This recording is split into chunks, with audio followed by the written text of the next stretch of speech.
Hello, in this lecture we're going to talk about economic models. What is an economic model? An economic model is going to be a simplification model of the world that is designed in order to tell us something true about the world, in order to help us analyze the world and get some information that we believe is fact about the actual world. We see these economic models even in hard sciences, even if we're talking about something like physics. If we're talking about physics, we often will hear a physicist say something like, well, if we assume that the world is completely round and we assume that the moon is completely round, then ... and we go along with the analysis after that.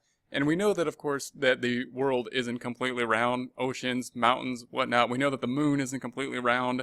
We've got craters and things on the moon.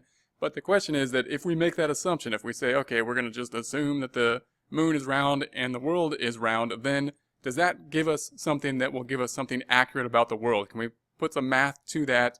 And is it accurate enough to tell us something true about the world? If it is, then that simplified model about the world is good enough to give us something true about the world. It's a good model in that case.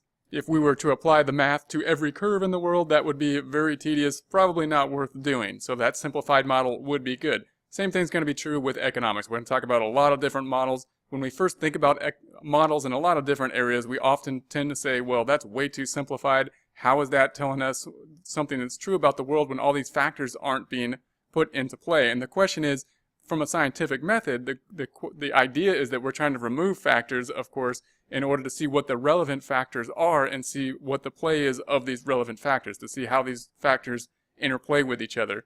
And the question about models will be, okay, is this model accurate enough? Does it tell us something true about the world? Does it give us insights into the world? If it does, that would be a good model. If it's not giving us some insights into the world, then it's not a good model.